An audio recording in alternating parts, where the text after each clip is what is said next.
let's talk about dystonia. So I had a really great question come in from a parent about dystonia. What can she do at home with her son who has dystonia, especially in his right arm? So I'm going to recommend 2 things for her to do at home to help her son. So the original question was from a parent that was watching one of these videos, and she goes, "What is your experience with dystonia?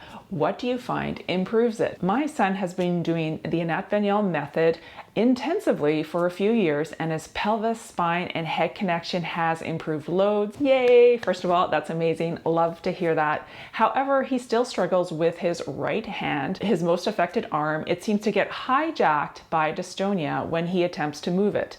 Other dystonic movements have improved with differentiation. Again, amazing, fantastic. That's the power of the Anat Baniel method, but I'm not sure how to help him with this. This right arm is still getting hijacked by dystonia. Fantastic question. Thank you so much for asking it. And a couple of things before we dive into what I would do with her child at home is I love how she presented that as dystonia hijacking his brain, which is exactly what it is. The person affected by it, in this case it happens to be her son, his brain gets stuck into a habitual pattern. It gets hijacked, and this sort of dystonia storm happens where he's locked in or stuck into the habitual pattern. And for many people with dystonia, it is uncomfortable. It hurts. It's extreme spasticity in the muscles. Now, full disclosure, dystonia is really, really challenging. But the good news is there are some things that you can try. And the even more fantastic news is that this parent has already found out about the Anat Baniel method. They've already done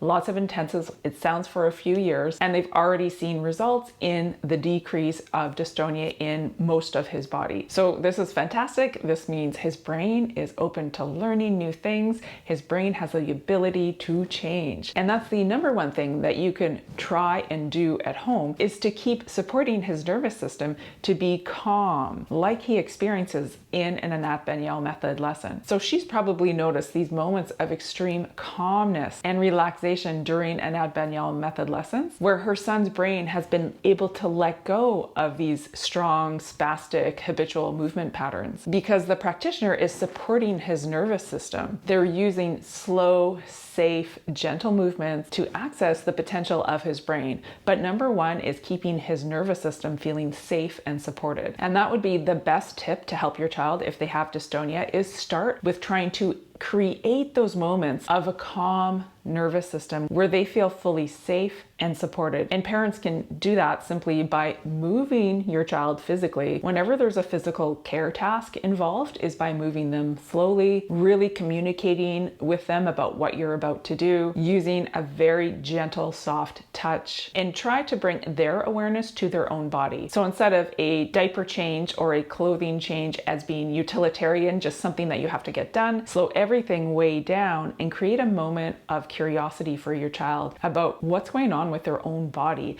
as you're sliding the pants on, as you're putting on each sock. Where's their toe? Where's their foot? How is their foot connected to their leg? Where in space does their foot go to put the sock on? This slowing down your own actions creates the space and time for their nervous system, for their brain to connect to themselves and connect to you and what you're physically doing to them, which is a very different experience, a very calming experience for the nervous system versus somebody simply doing something to them. So the number one thing that you can do at home for dystonia would be really to create those small pockets of a calm nervous system by slowing yourself down and doing all of Anat's 9 essentials, going slow, adding variation, bringing awareness to themselves, using a subtle touch, all the ways that your Anat Baniel method practitioner is probably touching them, and you can visually see their nervous system calming down, calming down, calming down, while they're creating this delicious little pocket of space for their calm nervous system.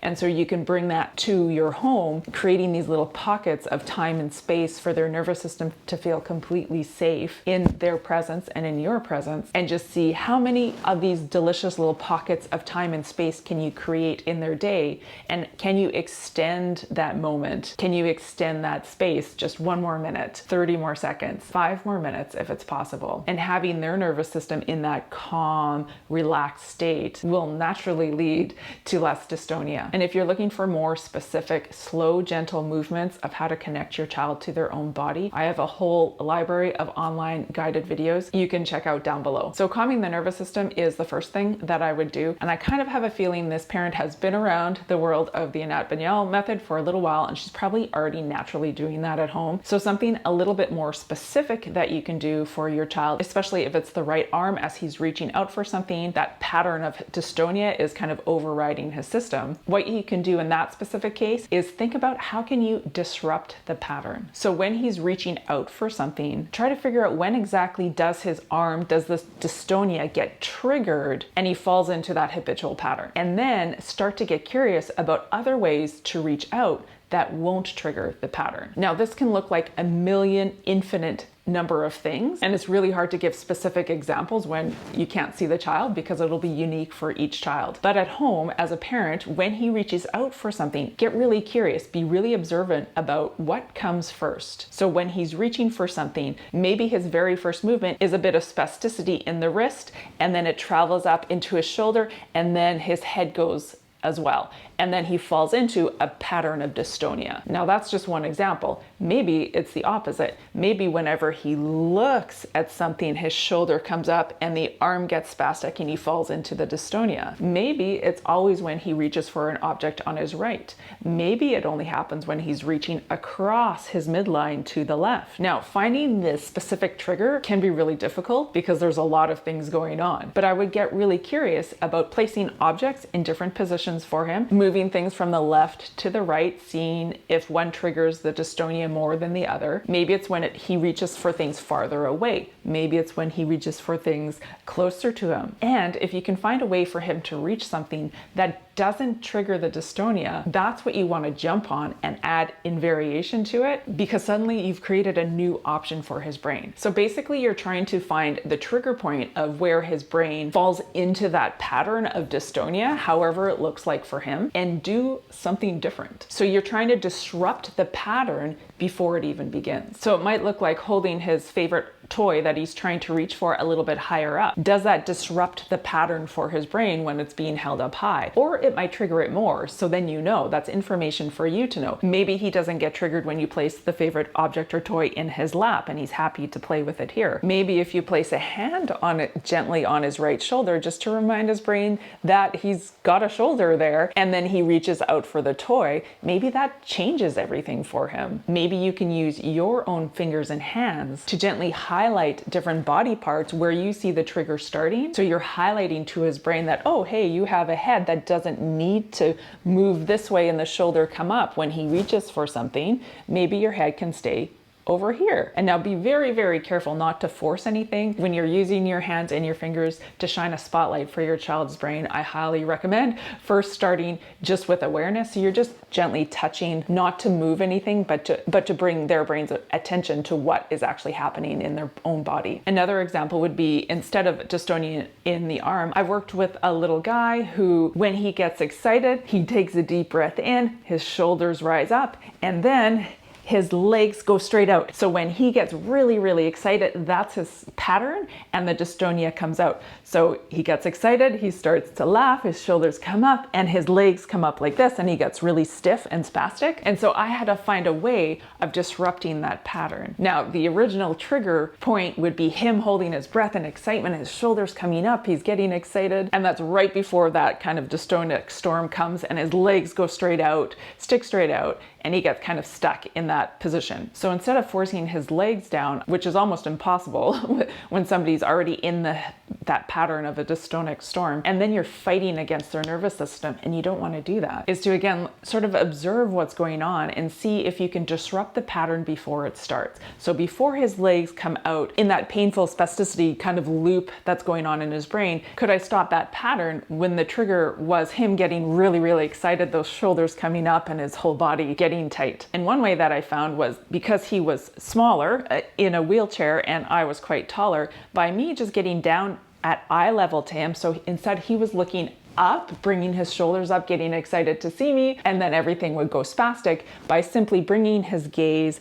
down to his height here, with me crouching down here and looking him in the eye. Then instead of him reaching up, getting excited, those shoulders coming up, everything kind of curling up, the legs going straight, he was able to reach forward and connect with me and touch me and, you know, play the game and laugh, which disrupted the pattern of reaching up, the shoulders going up, him getting excited, and the legs coming up as well. It changed the pattern. It changed the option from his brain from reaching up, the shoulders going up, to reaching forward and grabbing my face and connecting with me that way. It gave his brain a different option. All right, so if your child has dystonia, remember those two things: helping them to support a calm nervous system, creating those moments in time for them to feel supported and safe. And then the second thing, observe your child, observe what triggers the dystonia, and find unique, fun ways to disrupt the pattern before it starts. And of course, each person and brain is so unique in their movements and patterns that it's really hard to give specific movement suggestions, but hopefully it gives you somewhere to start. And if you're struggling to find that trigger, or you're not quite sure how to disrupt that pattern, one of my favorite things to do are Zoom calls, where I can virtually come right into your living room and I can observe your child and give you detailed, specific things that you can do with your child right at home. You can book right through my online calendar. It'll be down below somewhere. And if you want more movements to help reduce spasticity, you can check out this next video here.